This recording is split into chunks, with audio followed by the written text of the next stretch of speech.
पहले इसको एक डेली लाइफ से समझते हैं, फिर इस चैप्टर पे आते हैं। ओके, जैसे कि मान लो आप एक रूम में बैठे हुए हो और रूम में बहुत गर्मी हो रही है। ओके, तो आप रिएक्ट करोगे? करोगे ना, बिल्कुल करोगे। मान लो आप बैठे हुए हो और नीचे कोई आग लगा देता है, तो क्या आप रिएक्ट करोगे? बिल्कुल करोगे। तो रिएक्ट करते क्यों हैं? तो कोई तो होगा ऐसा जो हमें बताता होगा कि क्या प्रॉब्लम हो रही है, राइट? तो कौन बताता है? न्यूरॉन्स बताते हैं, है ना? बिल्कुल बिल्कुल। अब देखो, तो हम जब रिएक्ट करते हैं ना, तो हम रिएक्ट करते हैं, उसको कहते हैं स्टिमुलस। क्या कहते हैं? स्टिमुलस कहते हैं।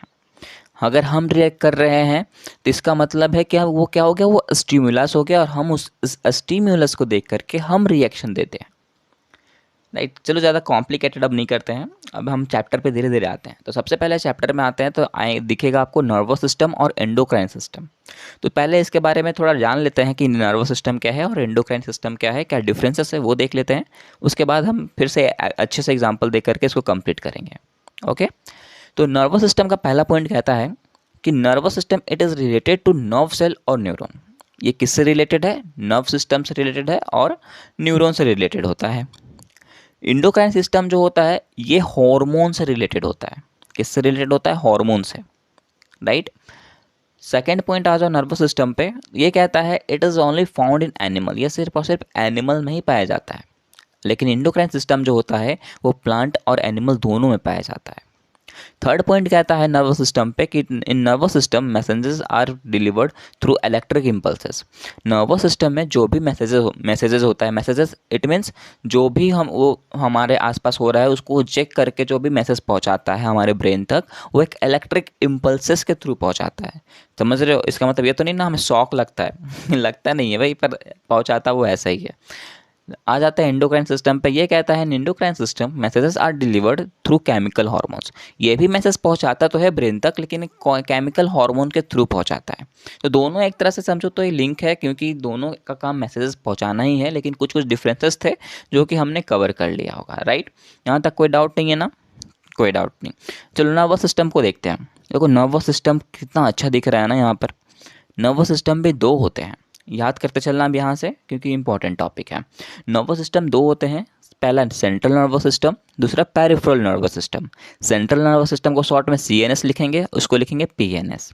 अब सेंट्रल नर्वस सिस्टम भी दो होते हैं, एक ब्रेन होते हैं और एक स्पाइनल कॉर्ड होता है। देखो नर्वस सिस्टम का काम ही क्या है कि हमारे आसपास जो भी स्टिमुलस हो रहे हैं, जो भी प्रॉब्लम होगी उसको वो चेक करेगा, जज करेगा और मैसेज पहुंचाएगा हमें एक इलेक्ट्रिकल इम्पल्सेस के रूप में, राइट? तो देख सकते हो उसके ब्रेन के चारों तरफ आपको दिख रहा होगा कि एक स्पाइनल कोड है और उस स्पाइनल कोड के चारों तरफ एक वायर के जैसा एकदम कुछ बिछा हुआ है। तो वायर ही क्या है? हमारा पेरिफेरल नर्वस सिस्टम कहलाता है। तो हम बोल सकते हैं कि ये जो पेरिफेरल नर्वस सिस्टम होता है वो मैसेजेस को लेता है और हमारे सेंट्रल नर्वस सिस्टम को देता है। मतलब कि central nervous system peripheral nervous system से के बिना अधूरा है, राइट? चलो एक डेली लाइफ का यूज करते हैं। मान लो आप चल रहे हो और आपके पैर में अचानक से चोट लग गई, तो मैसेज को कौन पहुंचाएगा? Nervous system. नर्वस सिस्टम में भी कौन? Peripheral nervous system. Peripheral nervous system को पता चलेगा कि यार कहाँ पैर चोट लगी है? पैर में। ये मैसेज पहुंचाएगा ब्रेन को। ब्रेन में कौन सा नर्वस सिस्टम होता है? Central nervous system. वहाँ ब्रेन जो है एक्ट करेगा, अरे यार कहाँ पर चोट लगी है? पैर में चोट लगी है, तो वो वहाँ पर ठीक कर लेगा। अब मान लो ऐसा होता ही नहीं, उसे पता ही नहीं चलता, तो वो क्या ठीक कर पाता? क्या मान लो उसे बोल पैर में चोट लगा था, मैसेज पहुंचाता कि नहीं हमें हाथ में चोट लगा है, तो पैर का चोट ही रहता है और हाथ में जो है वो बैंडेज करते रहते, राइट? तो ये प्रॉब्लम हो सकती थी। तो सेंट्रल नर्वस सिस्टम का भी बहुत इंपॉर्टेंट रोल होता है और पेरिफेरल नर्वस सिस्टम का भी, एक के बिना एक अधूरा है। चलो अब पेरिफेरल नर्वस सिस्टम के भी पार्ट को देखते हैं। ये भी दो टाइप के होते हैं। पहला टाइप होता है क्रेनियल नर्व्स। क्रेनियल नर्व्स कहाँ प्रेजेंट होता है? वो ब्रेन के आसपास प्रेजेंट होता है, इसलिए हम उसको कहते हैं क्रेनियल। क्रेनियल से क्रिटिकल याद कर लो, तो क्रिटिकल और क्रेनियल एक मिलता जुलता है। जब ब्रेन में चोट लगती है तो हम कहते हैं ना बहुत क्रिटिकल कंडीशन है, तो क्रिटिकल और क्रेनियल एक तरह से आप एक ट्रिक बना सकते हो अपने याद रखने के लिए। दूसरा होता है स्पाइनल नर्व्स। स्पाइनल नर्व्स जो होता है वो स्पाइनल कोड के से अटैच होता है, इट मीन समझो तो आसपास होता है, तो उसको कहते हैं स्पाइनल नर्व्स। तो स्पाइनल कोड और स्पाइनल नर्व्स तो याद हो ही जाएगा, इसमें कोई डाउट नहीं होना चाहिए। ओके, यहाँ तक कोई डाउट है क्या आपको? कोई भी डाउट नहीं है। तो यहाँ पर हमने नर्वस सिस्टम के बारे में बहुत कुछ चेक कर लिया। ओके, अब चलो आप एग्जाम्पल भी देखते हैं और थोड़ा डिटेल में जाते हैं। तो यार तभी से हम नर्वस सिस्टम की बात कर रहे हैं, न्यूरॉन को देख ही नहीं रहे। देखो न्यूरॉन का स्ट्रक्चर कुछ इस तरह से दिखता है जो कि आपको पता ही होगा। पर वेट, अभी हम इसके बारे में नहीं पढ़ने वाले हैं। अभी हम बस डायग्राम को दिखा दिए किस तरह दिखता है। आपकी इच्छा पूरी कर दी हमने। अब आप मेरी इच्छा पूरी करो कि मैं जो बोलता हूँ वो उसको सुनो। तो न्यूरॉन कुछ इस तरह का दिखता है, ओके। और ये न्यूरॉन का काम क्या है? मैसेजेस को कलेक्ट करना। देखो और हमारे बॉडी में बहुत सारे न्यूरॉन प्रेजेंट होते हैं, लाख बोल लो उतने न्यूरॉन प्रेजेंट होते हैं। तो उस लाखों में से एक न्यूरॉन का स्ट्रक्चर कुछ इस तरह का दिखता है और सब न्यूरॉन जो हैं आपस में लिंक्ड होते हैं, राइट।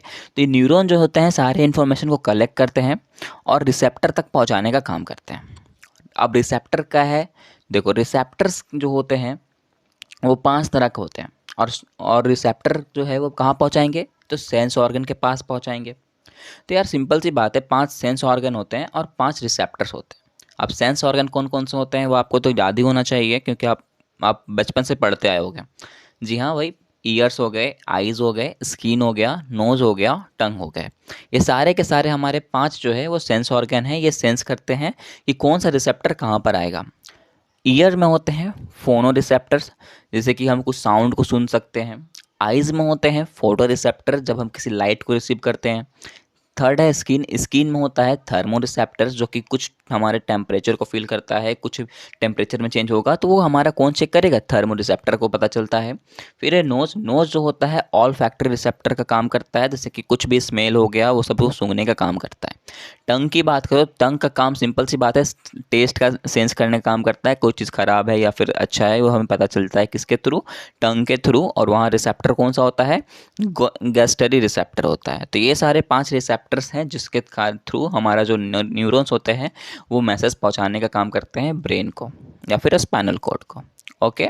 अब एक यहाँ पर आपको एग्जांपल देता हूँ, आप मेरे को आंसर बताना। मान लो आपने कुछ गलत काम किया और आपके पापा ने आपको बहुत ठोका, बहुत ठोका। तो यार अब बताओ, उस जो आपको दर्द हुआ वो दर्द पता तो चला आपको ब्रेन को, राइट, पता चला ना ब्रेन को। तो पहुंचाने का काम किसने किया होगा? वो मैसेज को किसने पहुंचाया होगा? इसमें से 5 रिसेप्टर हमने पढ़ा, तो उस पांचों रिसेप्टर में से कौन सा रिसेप्टर ऐसा है जिसको पता चला होगा कि हाँ आज आपके पापा ने आपको कूट दिया है? तो देखो सिंपल सी बात है, थर्मो रिसेप्टर्स, राइट। स्किन को पता चला, हमारे स्किन को, कि भाई हमें यहाँ दर्द हो रहा है, आज बहुत मार खाए हैं पापा से, राइट। तो ये चीज़ हमें यहाँ से पता चल गया होगा। अब मैं बोलूँगा यार आप खा रहे हो, खाते खाते आपने जीभ चबा दिया, तो कौन सा रिसेप्टर का काम करेगा? राइट, टंग काम करेगा वहाँ पर। तो वो मैसेज पहुँचाएगा न्यूरॉन को, न्यूरॉन फिर पहुँचाना शुरू करेंगे नर्व सेल्स को, है ना। इस तरह से वो मैसेज को पहुँचा देगा। तो यहाँ तक आपको कोई दिक्कत नहीं होगी, राइट। अब टाइप ऑफ न्यूरॉन पे चलते हैं। 3 तरह के न्यूरॉन होते हैं। पहला है सेंसरी न्यूरॉन, दूसरा इंटर न्यूरॉन्स, तीसरा मोटर न्यूरॉन्स। सेंसरी न्यूरॉन का काम ही समझ में आ रहा होगा, ये सेंस करेगा कि क्या हो रहा है आपस में, और वो मैसेज कहाँ पहुँचाएगा? कंट्रोल सेंट्रल नर्वस सिस्टम को दे देगा, राइट। उसके बाद है इंटर न्यूरॉन्स। इंटर न्यूरॉन्स जो कहने का मतलब है, ये न्यूरॉन्स जो होते हैं वो मोटार न्यूरॉन से कनेक्टेड होते हैं, और मोटार न्यूरॉन से कनेक्टेड होते हैं, साथ ही साथ ये इन्फॉर्मेशन पहुंचाते हैं सेंसरी न्यूरॉन्स को। उसके बाद है मोटार न्यूरॉन।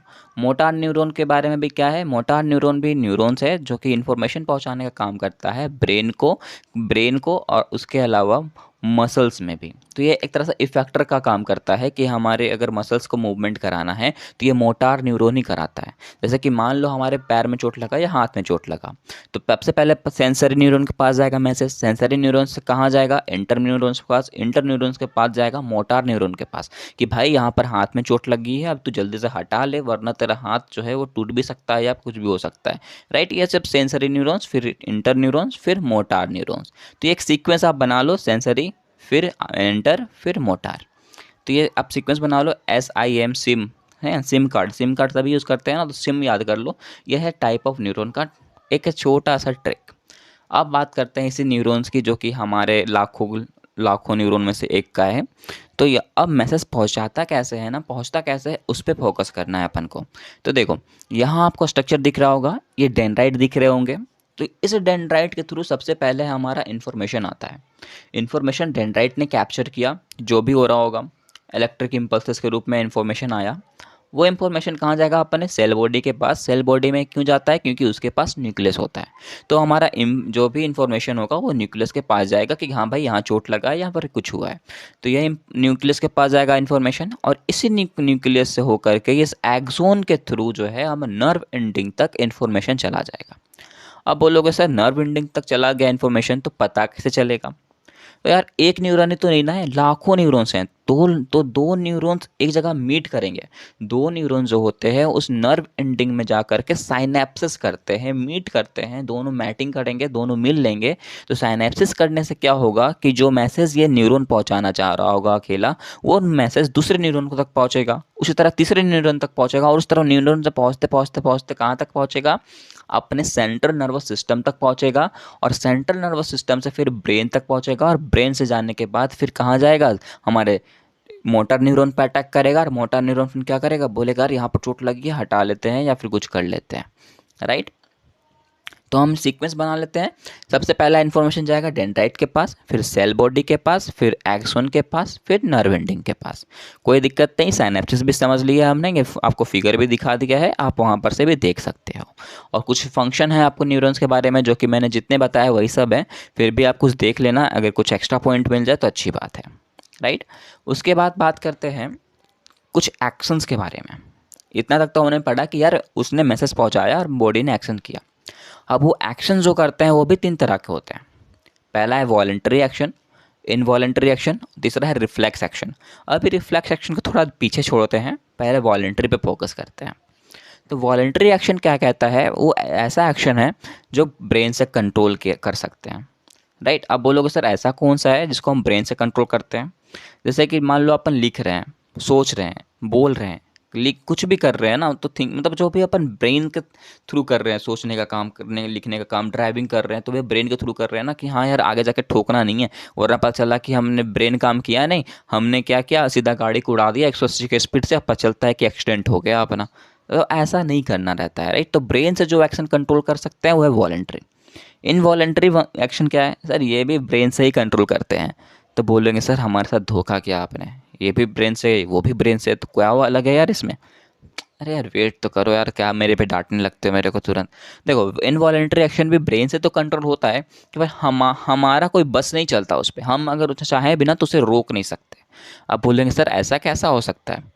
बिल्कुल हो सकता है यार। हमारा हार्ट पंपिंग करता है, बिल्कुल करता है। नहीं करता होता तो तुम जिंदा रहते क्या? नहीं रहता है। तो सिंपल सी बात है, हार्ट पंपिंग कर रहा है, हम उसे रोक सकते हैं? नहीं रोक सकते। तो वो एक्शन भी ब्रेन से कंट्रोल तो किया कर रहा है कि हाँ यार तुम्हें जिंदा रहना है तो हार्ट को पंपिंग करना पड़ेगा। पर वो एक्शन ऐसा नहीं है कि हम कंट्रोल कर ले खुद। कर सकते हैं क्या? नहीं कर सकते।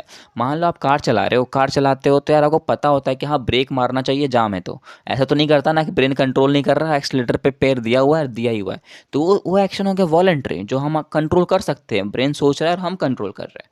लेकिन इनवॉलंटरी एक्शन वो एक्शन है जहाँ पर ब्रेन ही सिर्फ कंट्रोल कर सकता है, हमारा कोई जोर नहीं चलेगा उस पर, राइट। इसका एग्जाम्पल है हार्ट बीट हो गया, रेस्पिरेशन हो गया, ये सारे के सारे। अब बात करते हैं रिफ्लेक्स एक्शन की। यार इस रिफ्लेक्स एक्शन को तो बिल्कुल मिस मत करना, बहुत मज़ेदार है। मान लो आपने क्या क्या, एक आयरन लिया, उसको कपड़ा जो होता है ना यार, कपड़ा जो जिसको गर्म करते हैं, मतलब जानते ही होगे यार आप लोग। तो वो आयरन लिया आपने, और जो अपने कपड़े हैं उसको स्टिच कर रहे हो, और पता चला कि आपने लाइन दिया वो छोड़ दिया है, और आप चाह रहे हो कि यार हम वो जो आयरन है ना उसको रख दें। मिस्टेक से आपने क्या किया, उसके जो आयरन जो है ना फ्रंट पार्ट जिससे जो गर्म होती है वहाँ पर आपने छू दिया। तो क्या आपको झटका लगेगा? बिल्कुल लगेगा। गर्म लगेगा कि नहीं लगेगा? बिल्कुल लगेगा यार। तो आप क्या करोगे, जल्दी से हाथ हटा लोगे। सिंपल सी बात है, अगर आपको वहाँ पर लगेगा गर्म है या फिर कुछ भी है, इलेक्ट्रिक शॉक भी लगता है आपको, तो आप क्या करते हो, फटाक से हटा देते हो ना। ऐसा तो नहीं करता है हाँ यार मज़ा आ रहा है थोड़ा देर और रहने देना, आ हा कितना सुकून मिल रहा है, ऐसा करते हैं क्या? नहीं करते भाई, हम हटा लेते हैं तुरंत। तो ऐसा क्यों करते हैं? ब्रेन तक जब तक से मैसेज पहुंचता है ना तो बहुत टाइम हो जाता है। तो ऐसा क्या होता है कि हम तुरंत हटा देते हैं। तो उस जगह पर हमारा सेंट्रल नर्वस सिस्टम का ब्रेन यूज़ नहीं करता, स्पाइनल कोड वर्क करना शुरू करता है, राइट। उस टाइम कौन यूज़ करेगा, कंट्रोल करता है उस time spinal cord. Spinal cord को जैसे पता चलेगा भाई तू जल्दी हटा ले तो वो मर जाएगा, तो वो ब्रेन तक मैसेज पहुंचने नहीं देगा, बोलेगा भाई तू बाद में अटैक करना, पहले मेरे को बचाने दे। फटाक से वो क्या करता है, इसीलिए फटाक से अटैक करेगा और बोलेगा भाई गर्म है हटा ले, तुरंत हटा लेते हैं अपन। वरना अगर मान के चलो पहले वो सेंस करता, फिर सेंस करने के बाद वो जाता इंटर पे, फिर मोटार पे, उसके बाद जाता वो पेरिफेरल पे, उसके बाद जाता वो नर्वस पे, तब तक तो यार कांड हो चुका रहता, हाथ जल चुका रहता उसका। तो उस टाइम पे क्या एक्ट करता है, देखता है यार जब तुम बहुत लेट करोगे तो स्पाइनल कॉर्ड एक्ट करता है और बोलता है भाई जल्दी से हटा लेते हैं वरना ये बेचारा मर जाएगा। तो वह क्या करता है, तुरंत हटा लेता है। राइट, उसी एक्शन को कहते हैं रिफ्लेक्स एक्शन। यार कि तुरंत किया हमने, तुरंत छुआ और तुरंत से हमने रिफ्लेक्स कर लिया, तुरंत हमने हटा दिया हाथ, उसी को कहते हैं रिफ्लेक्स एक्शन। ओके, एक टॉपिक है आपका रिफ्लेक्स आर्क। रिफ्लेक्स आर्क का डेफिनेशन कहता है the pathway through which nerve impulses pass during reflex action is called reflex arc. यार यहाँ पर भी कोई डाउट नहीं होना चाहिए। चलो एक बार सीक्वेंस बना लेते हैं इस रिफ्लेक्स आर्क का। ओके, अब देखो हमने क्या किया था, एक आयरन लिया था, वो गर्म था, राइट। तो वो हमने क्या किया, छुआ उसे। किसने छुआ, हाथ ने छुआ। रिसेप्टर का काम क्या है, कौन सा रिसेप्टर आएगा, स्किन रिसेप्टर लगेगा, बिल्कुल कोई डाउट नहीं यहाँ पर। रिसेप्टर वो काम करेगा। रिसेप्टर करने के बाद कहाँ जाएगा, सेंसरी नर्वस सिस्टम के पास, सेंसरी न्यूरॉन के पास, सेंसरी न्यूरॉन के पास फिर कहाँ जाएगा, सीएनएस के पास, it means central nervous system के पास। सेंट्रल नर्वस सिस्टम में भी कौन सा जाएगा, तो वो जाएगा स्पाइनल कॉर्ड के पास, क्योंकि यार जल्दी से उससे अटैक करना है, उसे मरने नहीं देना। उसके बाद जाएगा सीधा कहाँ पर, मोटार न्यूरॉन के पास। मोटार न्यूरॉन के पास जाएगा, इट क्यों, क्योंकि मोटार न्यूरॉन का काम ही तो है भाई कि वो फटाक से क्या करेगा, मसल्स को मूवमेंट करेगा ना, वो मसल का मूवमेंट करना ही तो मोटर न्यूरॉन का काम है। इसीलिए सेंट्रल नर्वस सिस्टम जो है वो स्पाइनल कॉर्ड के पास जाता है और स्पाइनल कॉर्ड के बाद मोटार न्यूरॉन के पास जाएगा, ताकि बोलेगा भाई जल्दी से हटा ले। और मसल जब हटाएगा तो उसको कहते हैं इफेक्टर्स, और मसल्स जब हटा लेता है पूरा अच्छे से तो उसको कहते हैं रिस्पॉन्स। तो इस तरह से हमारा रिफ्लेक्स आर्क बनता है, जो कि मैंने पहले ही बताया, कुछ भी नहीं था। पहले हीट होगा, हीट पता चलेगा रिसेप्टर को, उसमें भी रिसेप्टर फिर कहाँ जाएगा, सेंसरी न्यूरॉन के पास, फिर सीएनएस, उसमें भी एक स्पाइनल कोड, स्पाइनल कोड के बाद मोटार न्यूरॉन, फिर इफेक्टर्स, फिर रिस्पॉन्स। तो स्ट्रक्चर कुछ इस तरह का दिखता है अपना ब्रेन का, अपना नहीं ब्रेन का। ओके, तो ब्रेन जो होते हैं वो 3 पार्ट में बटे हुए हैं। पहला कौन सा पार्ट होता है, फोर ब्रेन, फिर आता है मिड ब्रेन, फिर आता है हिंड ब्रेन। तो एक एक करके बात करते हैं और डिटेल में थोड़ा जाएंगे, मज़ेदार भी है।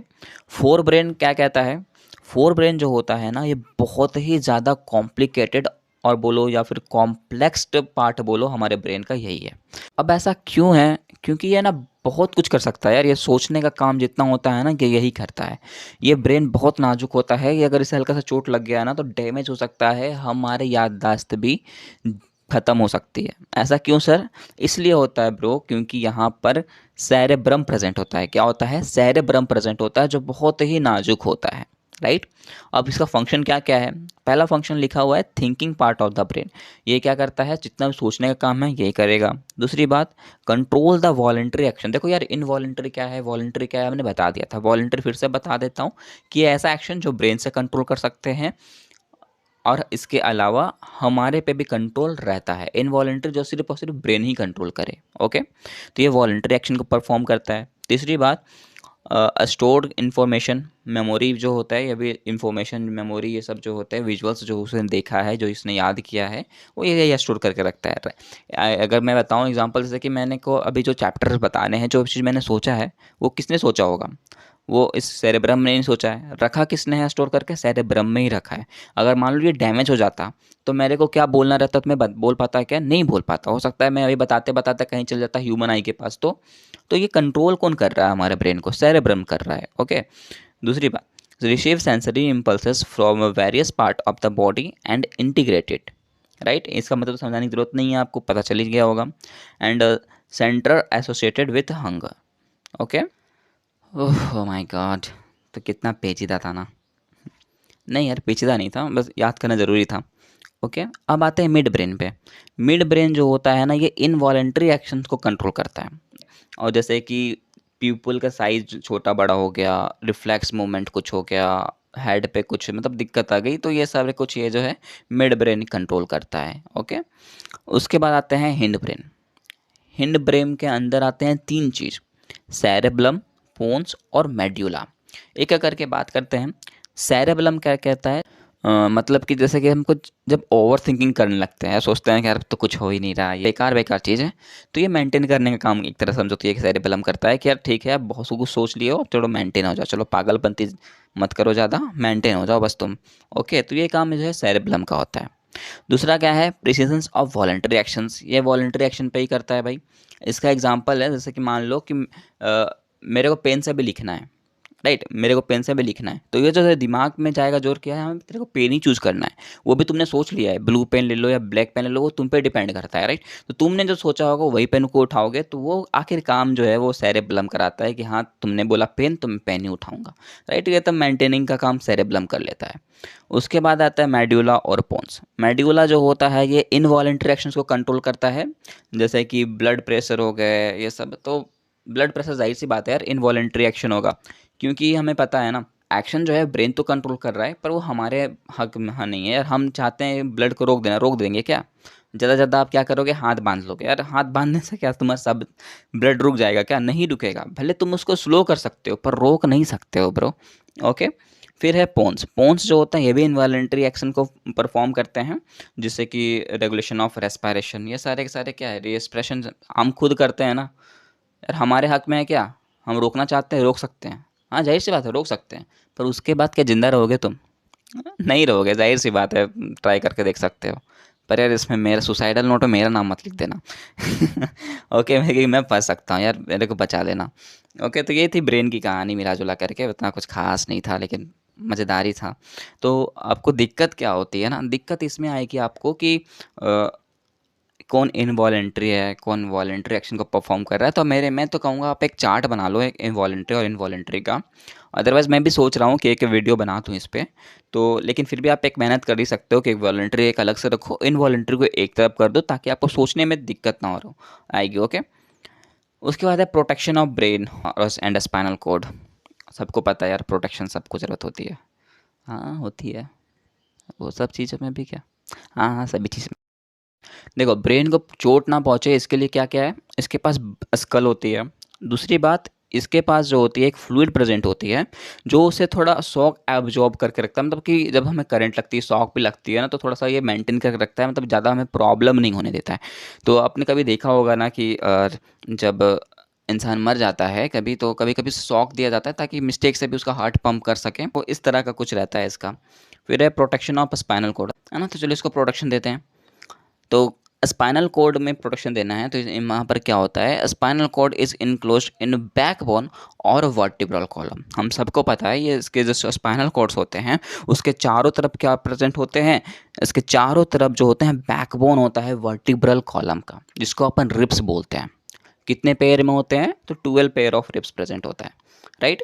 आपको याद होगा कि जब हमने चैप्टर को स्टार्ट किया था तभी हमने दो चीज़ के बीच कंपैरिजन देखा था, पहले नर्वस सिस्टम और दूसरा एंडोक्राइन सिस्टम के बीच। और हमने बोला भी था कि ये जो नर्वस सिस्टम होता है ये सिर्फ और सिर्फ एनिमल्स में होता है, और जो एंडोक्राइन होता है वो एनिमल और प्लांट दोनों में होता है। और हमने ये कहा था कि वो उसका काम क्या है, ग्लैंड को सिक्रीट करना, हॉर्मोन्स को सिक्रीट करना। तो वही हॉर्मोन्स के बारे में अपन देखेंगे, राइट। तो चलो हॉर्मोन्स के बारे में देखते हैं। तो सबसे पहला हार्मोन है एड्रेनल हार्मोन। ये हार्मोन जो होता है सीक्रेट होता है एड्रेनल ग्लैंड से। देखो ग्लैंड और हार्मोन आप कंफ्यूज होते रहोगे, तो मैं एक चीज़ बता देता हूँ कि ग्लैंड्स जो होते हैं वो हार्मोन्स सीक्रेट करते हैं। और हार्मोन्स को पहचानना है ना, तो हार्मोन्स को लास्ट में या तो आई एन होगा या फिर आई एन ई होगा, यही सब कुछ आपको दिखेगा, तो समझ जाना ये एक हार्मोन है। ओके, तो देख सकते हो एड्रेनलिन है तो इसमें आई एन ई है, तो ये एक हार्मोन है जो किससे सीक्रेट हुआ होगा, तो एड्रेनल ग्लैंड से सीक्रेट हुआ है। दूसरा पॉइंट लिखा हुआ है the adrenal gland is located above both the kidneys. ये प्रेजेंट कहाँ होता है, तो दोनों किडनीज के बीच प्रेजेंट होता है, लोकेशन आपको दिया हुआ है। तीसरे पॉइंट लिखा हुआ है इट रेगुलेट्स ब्लड प्रेशर। ये इसका काम है, जो भी ब्लड प्रेशर होता है ना उसको बढ़ाना। जैसे कि मान लो कभी ब्लड प्रेशर हमारा कम हो जाता है, तो ये एड्रेनलिन हार्मोन जो है वो वर्क करना स्टार्ट करता है, ब्लड प्रेशर को क्या करता है, इंक्रीज करता है, हार्ट बीट को बढ़ाने का काम करता है, और साथ ही साथ कार्बोहाइड्रेट मेटाबॉलिज्म में भी काम करता है, राइट। तो ये हमारा एक हार्मोन कंप्लीट हो गया। दूसरा हार्मोन है थायरॉक्सिन। थायरॉक्सिन हार्मोन जो होता है वो रिलीज होता है थायरॉइड ग्लैंड से। देखो यार मिलता जुलता वर्ड आता है, राइट। ग्लैंड और हार्मोन में मिलता जुलता वर्ड आता है कि नहीं आता, बिल्कुल आता है। तो ये हार्मोन रिलीज कहाँ होता है? थायराइड ग्लैंड से। एंड थायराइड ग्लैंड प्रेजेंट कहाँ होता है? नेक के पास, देख सकते हो लोकेशन दिया हुआ है। इसका काम क्या है? तो ये कार्बोहाइड्रेट का मेटाबॉलिज्म को रेगुलेट करता है और उसके अलावा फैट्स एंड प्रोटीन का भी मेटाबॉलिज्म को देखता है। और थायरोक्सिन हार्मोन ज़्यादातर रिलीज कब होती है? जब हम आयोडाइज्ड हो, मतलब कि जब हम ज़्यादा आयोडीन खाते हैं। आयोडीन किस में होता है? NaCl में होता है। याद करो, NaCl किसको कहते हैं? सॉल्ट को कहते हैं। इट मीन्स जब हम सॉल्ट खाते हैं ना, तो ये थायरोक्सिन हार्मोन हमारा रिलीज होता है। इसके होने से जो हमारे ये जो गला होता है ना, थ्रोट होता है, वहाँ पर कभी प्रॉब्लम नहीं आ सकती, कभी कुछ प्रॉब्लम नहीं होगा। आप बोलोगे सर अगर हम नमक कम खाएं तो क्या होगा? तो नमक कम खाओगे इट मीन्स आयोडीन की डिफिशियंसी हो जाएगी, और आयोडीन की जब डिफिशियंसी होती है तो एक डिजीज़ होती है जिसका नाम है गोइटर। गोइटर के कारण यहाँ गिल्टी टाइप का हो जाता है, समझते हो? कभी आपको हुआ हो तो, एक्चुअली ना हुआ हो तो अच्छा है, तो अगर हो जाता है तो वो गिल्टी टाइप का हो जाता है, मतलब वो टाइट हो जाता है। ओके, आपने कभी देखा हो तो, यहाँ डायग्राम से तो पता नहीं चल रहा होगा क्लियरली, पर वहाँ पर जो होता है फूल जाता है, एक स्टोन जैसा एक हो जाता है। ठीक है, इसीलिए कभी कभी हमें सॉल्ट भी खाना चाहिए। ऐसे नहीं यार, मतलब कि सब्जी के साथ ही जैसे खाते हैं अपन, लेकिन ऐसा नहीं कि बहुत जन कम खाते हैं, तो उसके लिए है कि NaCl को लेना चाहिए, मतलब सॉल्ट को खाना चाहिए। थर्ड हार्मोन है ग्रोथ हार्मोन। ग्रोथ हार्मोन जो होता है वो रिलीज करता है पिट्यूटरी ग्लैंड। कौन करता है? Pituitary gland. देखो यार, ये ग्रोथ हार्मोन हमारे लिए बहुत ज़रूरी है, राइट? क्योंकि अगर ग्रोथ हार्मोन कम रिलीज होगा तो सिंपल सी बात है, हम बौने रह जाएंगे, मतलब नाटे रह जाएंगे, जैसा कि अपन देखते हैं, कभी सर्कस वर्कस में भी गए होंगे तो मतलब वहाँ रहते हैं। तो एक्चुअली ये बहुत ख़राब लगता है। तो उस टाइम क्या हुआ होगा? तो ये हार्मोन जो है ग्रोथ हार्मोन, वो रिलीज़ नहीं होता है, जो कि पिट्यूटरी ग्लैंड से होना होता है। पिट्यूटरी ग्लैंड देख सकते हो कहाँ पर प्रेजेंट होता है, आपको लोकेशन भी यहाँ दिया हुआ है। And it regulate growth and development. वही चीज़ मैंने लिखा है जो मैंने बताया अभी। ओके, तो ये हमारा जो थर्ड है ग्रोथ हार्मोन, वो भी कंप्लीट होता है। चौथा है हाइपोथैलेमस। हाइपोथैलेमस जो होता है, ये हार्मोन भी एनिमल में पाया जाता है। ये भी लोकेटेड कहाँ होता है? पिट्यूटरी ग्लैंड पे लोकेटेड होता है। And it's play an important role in the release of many hormones. उसी में से एक हार्मोन आता है इंसुलिन। इंसुलिन जो होता है वो ब्लड का शुगर लेवल कंट्रोल करके रखता है। और ब्लड का शुगर लेवल अगर कंट्रोल रहेगा तो कभी उसे डायबिटीज़ नहीं हो सकती है। लेकिन जैसे डायबिटीज़ हो जाती है तो सिंपल सी बात है, उसके जो इंसुलिन रिलीज होते होंगे वो थोड़े कम रिलीज होते होंगे, राइट? तभी तो उन्हें ये प्रॉब्लम होती है। तो इंसुलिन निकलना बहुत ज़रूरी है हमारे लिए। और एक बहुत अच्छा हार्मोन है, प्यार वाला हार्मोन बोलो या लव वाला हार्मोन, उसे कहते हैं testosterone and oestrogen. Testosterone mainly किस में होता है? मेल्स में होता है, सबको पता ही होगा ये चीज़। और एस्ट्रोजन फीमेल में होती है। चलो डिटेल थोड़ा बात करते हैं। टेस्टोस्टेरोन जो होता है, ये हार्मोन कहाँ से रिलीज होता है? टेस्टिस से रिलीज होता है। कब रिलीज होता है? हाँ, ये तो पता ही होगा। चलो आगे बताते हैं। The testis is located in genital area. हम सबको पता है टेस्टिस कहाँ लोकेट होता है? जेनिटल एरिया में लोकेट होता है, नीचे की तरफ होता है, और तो और पेयर्ड में होता है, ये भी पता होगा। और वो एक स्टोमेटल सैक में प्रेजेंट होता है, स्कॉटम जिसको कहते हैं, राइट? स्कॉटम में जो होता है ना, वो स्कॉटम का काम होता है कि बॉडी टेम्परेचर को थोड़ा सा कम करके रखता है। जैसे कि मान लो हमारा body normal body temperature 37 degree होता है ना, तो वो 1 से 1.5 डिग्री वो कम रखता है उसको, राइट? क्योंकि उसे जो होता है स्पर्म को फॉर्मेशन करना रहता है, इसलिए। ओके, नेक्स्ट पॉइंट कहता है it's a change associated with puberty. और ये चेंज होता रहता है प्यूबर्टी एज के साथ, राइट? छोटे में होते हैं तो मतलब कुछ और, मतलब बड़े होते हैं तो क्या बुलवा रहे हो यार, समझ ही जाते होगे ना आप लोग ये चीज़ तो। और फीमेल की बात करें तो फीमेल में आता है एस्ट्रोजन। एस्ट्रोजन कहाँ से रिलीज होता है? तो ओवेरी से रिलीज होता है। And ovary are located in lower abdomen area. सबको पता है कहाँ पर होता है? लोअर एब्डोमेन एरिया में प्रेजेंट होता है। और it's change associated with puberty, ये भी चेंज होता रहता है प्यूबर्टी के साथ साथ। दूसरी बात अगर हम बात करें तो ये एस्ट्रोजन हार्मोन होता है ना, इसका एक दूसरा काम भी है। दूसरा काम ये है ना कि ये हेयर का ग्रोथ को बढ़ा देता है। तो कभी कभी ऐसा मत सोचने लगना कि काश ये ग्लैंड हमारे पास भी होता तो हम थोड़े बाल लंबे कर लेते। ऐसा कर सकते हो आप लोग चाहो तो। ओके।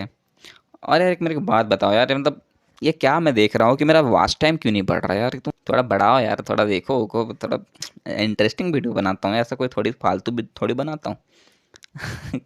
तुम्हें श्राप लगेगा, मैं बता रहा हूँ। ओके, देखा करो यार, देखा करो बस। चलो, ये तो थी हमारी एनिमल की हॉर्मोन्स। अब प्लांट की हॉर्मोन्स की भी बातें कर लेते हैं थोड़ा। तो सबसे पहली बात तो आपको ये आएगी ना यार, प्लांट है तो प्लांट मूवमेंट करेगा क्या? मूवमेंट करेगा? मूवमेंट कभी करता है क्या? हाँ, क्योंकि हमने तभी पढ़ा जब नर्वस सिस्टम में कि यार हम तो मूवमेंट करते हैं, मस्कुलर नर्वस सिस्टम जो था वो एक्ट करता है, तो प्लांट में भी कुछ ऐसा होता है क्या? पता नहीं यार, क्या क्या पढ़ना पड़ रहा है। चलो कोई बात नहीं, देखते हैं। आपने कभी प्लांट देखा है, टच मी नॉट प्लांट? नहीं, देखा ही होगा यार कभी ना कभी। देखा है, कभी छुआ है क्या उसे? छुआ ही होगा। जब भी आप छूते हो ना तो वो क्या करता है, रिएक्ट करता है। करता है कि नहीं करता? करता है। तो हमने छुआ, इट मीन्स हम क्या कर रहे हैं उसको, वो उसके लिए स्टिमुलस का काम कर रहा है, और स्टिमुलस को देख करके वो रिएक्शन करेगा। तो उसी तरह जो टच मी नॉट प्लांट होता है, हम उसको छूते हैं तो वो स्टिमुलस का काम किया हमारा हैंड, एंड वो जो रिएक्शन दिया वो मुरझाने लगेगा, सिकुड़ने लगता है, तो वो एक उसका अपना रिएक्शन था। राइट। तो इस तरह के मूवमेंट को कहते हैं नेस्टिक मूवमेंट। क्या कहते हैं? Nastic movement.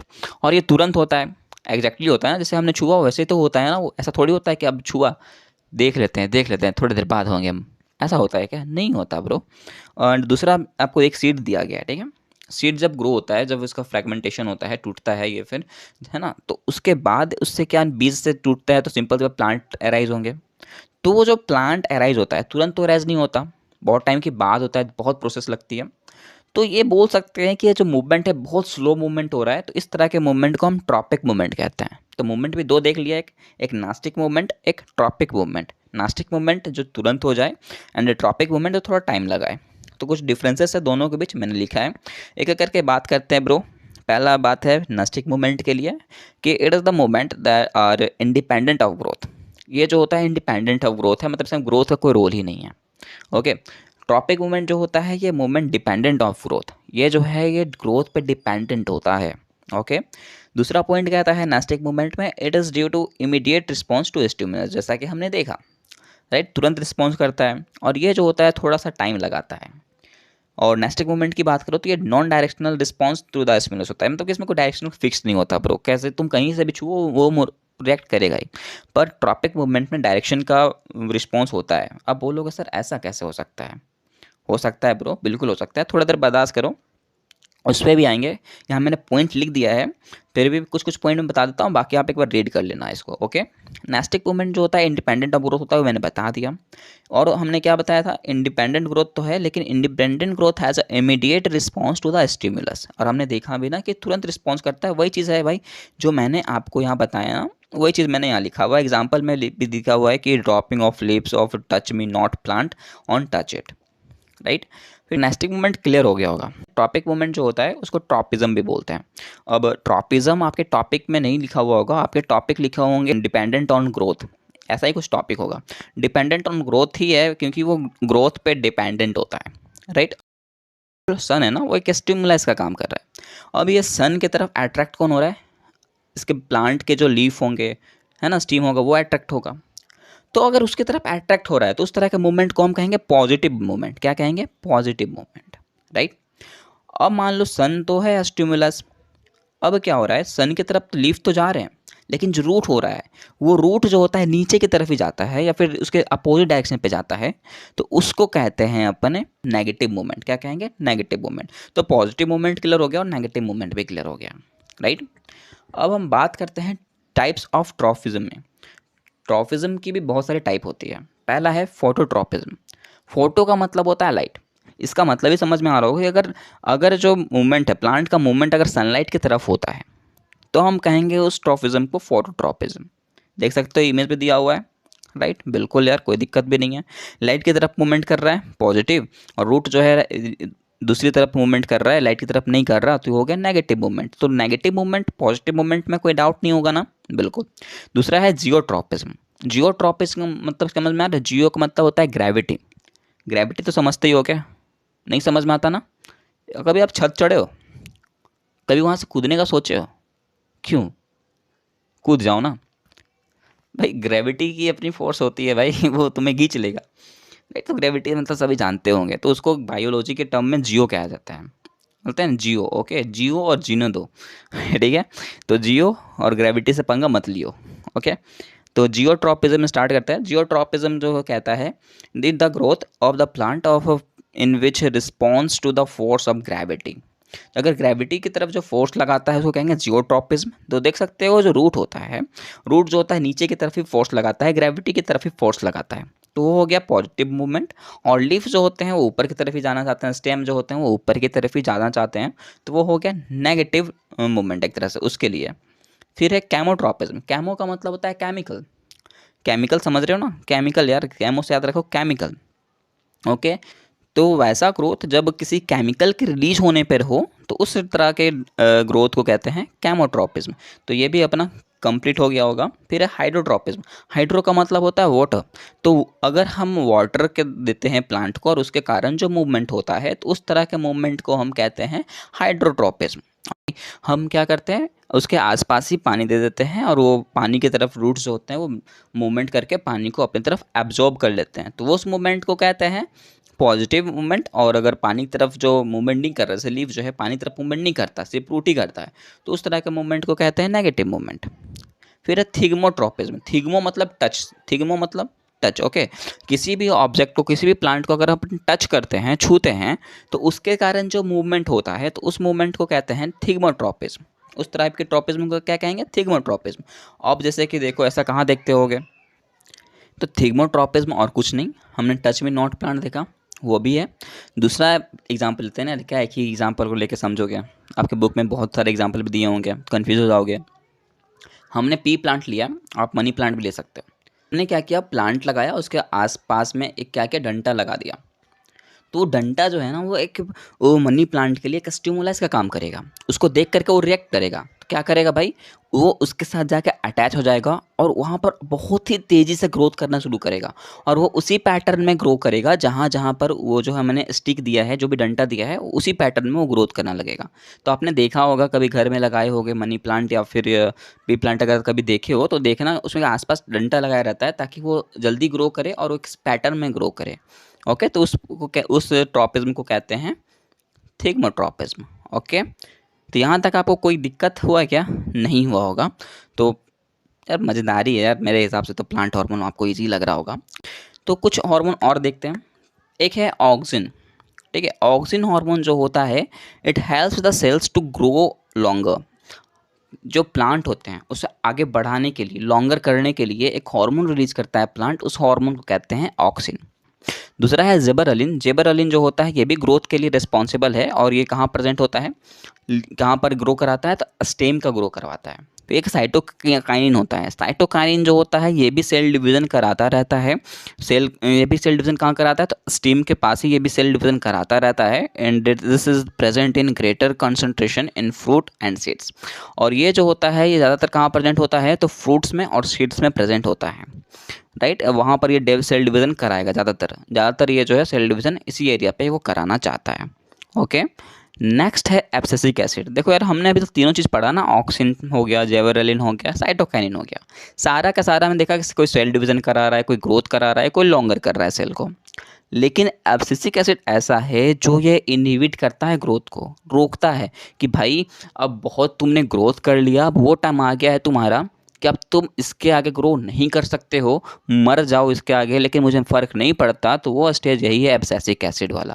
देखो अगर इसमें ट्रिक समझना है ना, तो देखो सभी के लास्ट में एसिड किसी में नहीं आया, एसिड सिर्फ इसी में है। एसिड का काम क्या होता है, जलाना। तो इसी तरह ये पेड़ को एक तरह से सुखा दे रहा है यार, कमज़ोर कर रहा है, तोड़ रहा है, तो ये आखिर एब्सिसिक एसिड का ही कमाल है। ओके, ये ग्रोथ को रिस्पॉन्सिबल करता है, मतलब ग्रोथ को इनहिबिट करता है।